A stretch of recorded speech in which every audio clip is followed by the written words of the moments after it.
Hello बच्चों, मैं हूं मीनू चौहान और आज हम लोग संस्कृत रुचिरा भाग 2 के अंतर्गत अपना पहला अध्याय सुभाषितानि का अध्ययन करेंगे। तो सुभाषितानि दो शब्दों से मिलकर बना है, सु प्लस भाषित। यानी सु माने सुंदर, भाषितानि माने कथन, यानी मधुर वचन, सुंदर कथन। तो पहला श्लोक हमें क्या बता रहा है, सबसे पहले हम उसे देखते हैं। और पहला श्लोक हमें ये बताता है कि पृथ्वी पर कौन से 3 रत्न हैं। तो हमारा पहला श्लोक है, पृथ्वीयाम त्रीणि रत्नानि जलमन्नम सुभाषितम मूढ़े पाषाण खंडेषु रत्न संज्ञा वधीयते। तो पहला है हमारा पृथ्वीयाम यानी पृथ्वी पर, त्रीणि मीन्स 3, रत्नानि मतलब रत्न, जल मन्नम जल और अन्न, सुभाषितम सुंदर वचन है। यानी पृथ्वी पर 3 रत्न हैं, जल, अन्न और सुंदर वचन।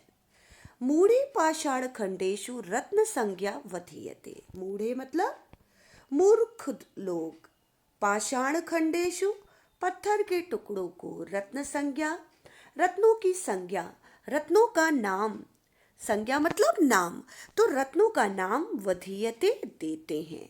तो इस प्रकार हमारे श्लोक का अर्थ हुआ कि पृथ्वी पर 3 रत्न हैं। और वो रत्न हैं कौन कौन से? पृथ्वी पर 3 रत्न हैं, जल, अन्न, सुंदर वचन। किंतु मूर्ख लोग जो होते हैं वो किसे रत्नों की संज्ञा देते हैं? मूर्ख लोग पाषाण खंडेषु पत्थर के टुकड़ों को रत्नों की संज्ञा अर्थात रत्नों का नाम बोलते हैं। कहने का अभिप्राय ये है कि हमारी पृथ्वी, जो हमारे ये आंतरिक गुण हैं, रत्न, जल, अन्न और सुंदर वचन, इनसे हमारा शरीर पोषित होता है, बनता है। लेकिन जो मूर्ख लोग होते हैं वो हीरे, पन्ना, मोती, माणिक्य आदि रत्नों को ही, पत्थरों के टुकड़ों को ही रत्नों की संज्ञा देते हैं। अब अगला श्लोक हमारा क्या कहता है, अब हम जरा वो देख लेते हैं। तो अगला श्लोक है हमारा सत्येन धार्यते। अब इस श्लोक में हमें सत्य का महत्व बताया गया है कि सत्य क्या है। सत्येन धार्यते पृथ्वी, सत्येन तपते रवि, सत्येन वायति वायुश्च, सर्वम सत्ये प्रतिष्ठितम। सबसे पहले हमें बताया गया है कि सत्येन धार्यते पृथ्वी, पृथ्वी सत्य से धारण की जाती है। यानी सत्येन धार्यते मीन्स धारण की जाती है क्या? पृथ्वी। सत्येन तपते रवि, सत्य से रवि तपता है, यानी सूर्य हमें सत्य के द्वारा ही तपिश प्रदान करता है, गर्मी प्रदान करता है, रवि अर्थात सूर्य। और सत्येन वाति वायुश्च, सत्य से वाति माने बहती है, वायुश्च, वायुश्च माने हवा, सत्य ही है कि हवा बहती है। सर्वम सत्ये प्रतिष्ठिताम, सर्वम मतलब सभी कुछ, सत्य माने सत्य में, प्रतिष्ठितम माने समाहित है या स्थित है। कहने का अभिप्राय यह है कि दूसरे श्लोक में हमें सत्य की महिमा बताई गई है कि सभी कुछ सत्य में समाहित है, अर्थात हमें सदा सत्य का पालन करता है। जिस प्रकार हमारी सत्य है कि हमारी धरती टिकी हुई है, सत्य है कि सूर्य हमें गर्मी प्रदान करता है, हमें तपिश देता है, सत्य है कि वायु बहती है, और सर्वम सत्य प्रतिष्ठितम, सभी चीजें सत्य में समाहित हैं। इसीलिए हमें दूसरे श्लोक के द्वारा अपने जीवन में सदा सत्य का पालन करने के लिए बोला गया है। अब है हमारा तीसरा श्लोक, दाने तपस्वी। यानी कि इस श्लोक में हमें अपने जीवन में किन किन चीजों को धारण करना चाहिए, किन किन चीजों का पर ध्यान देना चाहिए। दाने तपस्वी शौर्ये चा विज्ञाने विनये नये, विस्मयो ना ही कर्तव्यो बहुरत्ना वसुंधरा। अब बोला जा रहा है दान में, दान, तपसी तपस्या, शौर्य मतलब बल, च विज्ञाने विनयेन, च चा मतलब और, विज्ञाने विनये नये, विज्ञाने मतलब विज्ञान में, विनय मतलब नम्रता में, सहनशीलता में, नए और नीति विषयक, नीति की चीजों को देखकर, यानी कि जो लोग अच्छे होते हैं, नीति यानी सदाचार अपनाते हैं, दान देते हैं, तपस्या करते हैं, बलशाली हैं, विज्ञान के बारे में जानकारी रखते हैं और विनयशील हैं, दूसरों को क्षमा करना, उनका स्वभाव नम्र है, ऐसे लोगों को देखकर विस्मयो ना ही कर्तव्यो, ऐसे लोग ऐसी चीजों को देखकर हमें क्या नहीं करना चाहिए, विस्मयो, हैरान नहीं होना चाहिए, क्योंकि ऐसी चीजों को देखकर हमें हैरान नहीं होना चाहिए, क्योंकि बहुरत्ना वसुंधरा, क्योंकि बहुरत्ना बहुत सारे रत्नों से वसुंधरा हमारी धरती भरी हुई है, ऐसे बहुत सारे रत्न हैं जो हमारी पृथ्वी पर हैं। कहने का अभिप्राय यह है, केवल ऊपर वाले श्लोक में हमने पढ़ा दान, अन्न, पहले श्लोक में हमने पढ़ा अन्न, जल और सुंदर वचन, ये 3 रत्न हैं, लेकिन दान, तीसरे श्लोक में हमें ये पता चलता है कि दान, तपस्या, बल, विज्ञान और विनयशील होना और नीति विषय की जानकारी रखना देखकर ऐसे लोगों को हमें कभी भी आश्चर्य नहीं करना चाहिए, क्योंकि हमारी पृथ्वी पर ऐसे अनेकों रत्न मौजूद हैं, हमारी पृथ्वी पर अनेकों रत्न हैं। अब हम पढ़ेंगे चौथा श्लोक, सदीभ रेव सहासीत। अब इस श्लोक के माध्यम से हमें ये बताया गया है कि सज्जन लोग किस प्रकार के होते हैं, हमें किन लोगों के साथ उठना बैठना है, और दुर्जनों के साथ हमें यानी बुरे स्वभाव वाले लोगों के साथ उठना बैठना नहीं है।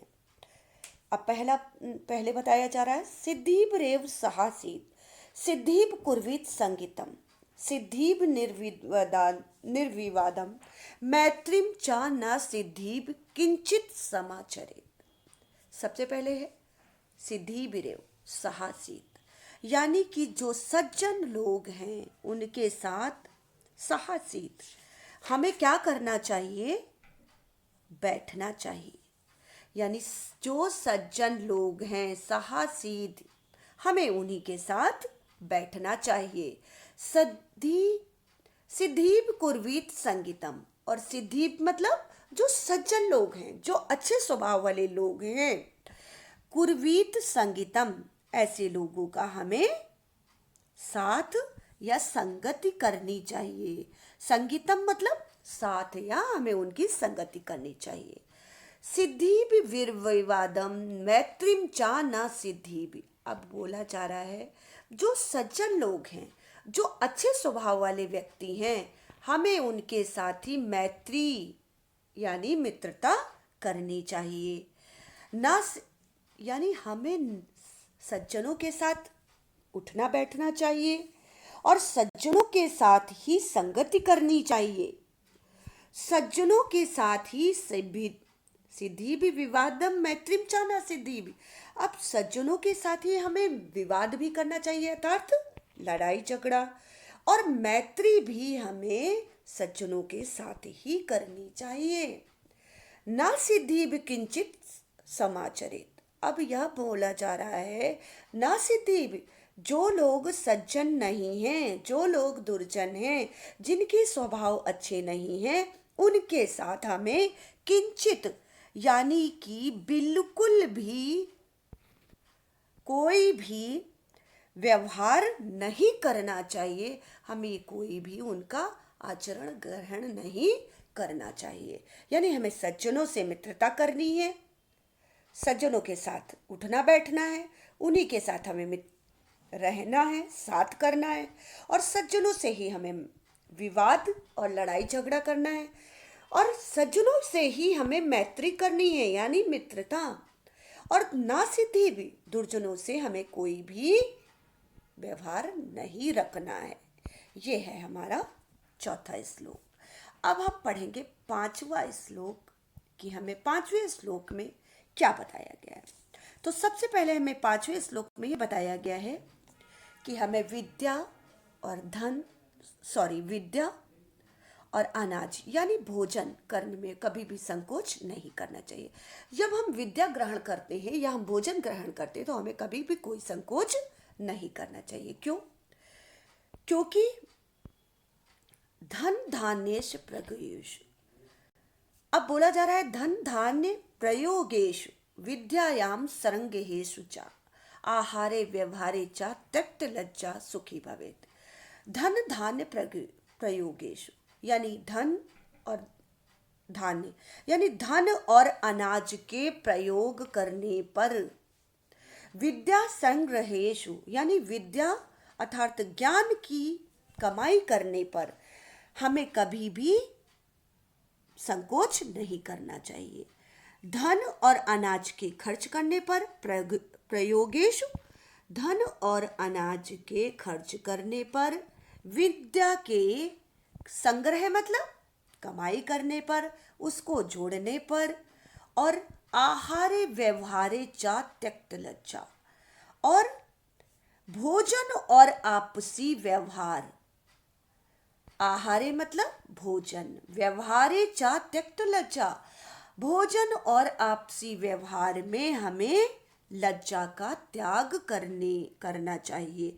और जो भोजन और आपसी व्यवहार में लज्जा करता है वह सदा सुखी रहता है।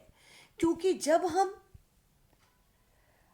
धन का और अनाज को खर्च करते हैं, हमें धन और अनाज को खर्च करने में, विद्या की कमाई करने में और भोजन और आपसी व्यवहार करने में कोई संकोच नहीं करना चाहिए।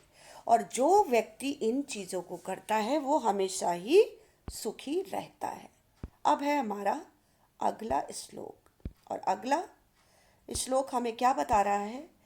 सबसे अंतिम श्लोक में हमें ये बताया गया है कि हमारे द्वारा जो क्षमा रूपी धन है, हमारे पास जो क्षमा रूपी हथियार है, वो हमारे लिए कितना महत्वपूर्ण है। यानी जब हम कोई कार्य करते हैं और हमसे कुछ हो जाता है, हम उसमें किसी और को क्षमा कर देते हैं, तो ये हमारे लिए सबसे बड़ा शस्त्र है, ये हमारा सबसे बड़ा हथियार है। अब बोला जा रहा है क्षमा वशीकृति लोके क्षमया किम न साध्यते शांति खड्गा करे यस्य किम करिष्यति दुर्जना। अब बोला जा रहा है कि क्षमा वशीकृति लोके यानी क्षमा वशीकृति लोके, संसार में क्षमा वशीकृत क्या कर लेती है? लोगों को वश में कर लेती है। और किम ना साध्यते, क्षमया किम ना साध्यते, ऐसा कौन सा कार्य है जो क्षमा से नहीं किया जा सकता? साध्यते मीन्स हम ऐसा कौन सा कार्य है जो क्षमा के द्वारा नहीं कर सकते? शांति खड्ग करे यस्य किम ना करिष्यति दुर्जना। शांति खड्ग यानी जिसके पास, यस्य मतलब जिसके पास यह शांति रूपी खड्ग यानी शांति रूपी तलवार है, खड्ग मतलब तलवार है, दुर्जना मतलब उसका दुर्जन क्या बिगाड़ सकता है? किम करिष्यति दुर्जना, उसका दुर्जन क्या बिगाड़ सकता है। यानी जिसके पास क्षमा रूपी शस्त्र है वो पूरी दुनिया को जीत सकता है।